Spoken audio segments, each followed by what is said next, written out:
The richest man in Lebanon was Emil Bustani.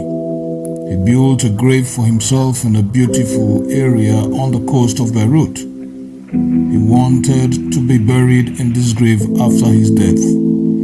He had a luxury yacht. While on a cruise one day, the yacht exploded and sank with him into the sea. The yacht was found, but without his remains. In effect, he couldn't be buried in the exquisite tomb he built for himself. One of Britain's wealthiest men was a Jew named Rod Tischler. He was so rich that sometimes the government borrowed from him. He had a vault the size of a room in his magnificent mansion where he kept his wealth. The vault was always full of money and jewelries. One day he entered the vault and accidentally shut the door behind him. This door could only be opened from the outside and never within. He started shouting out loudly, but no one could hear his voice because the vault was 100% soundproof.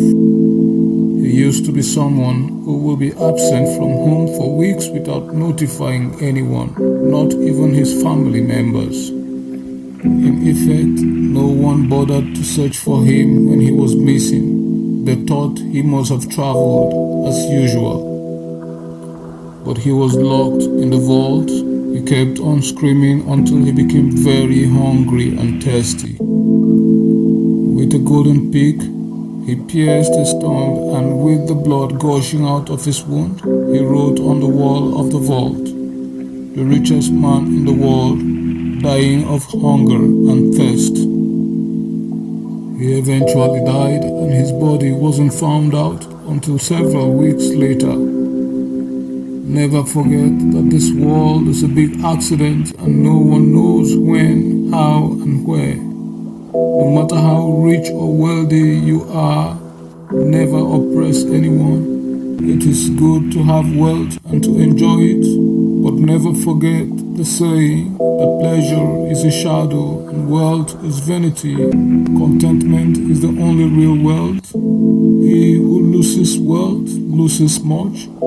He who loses a friend loses much, but he who gets lost in wealth loses all.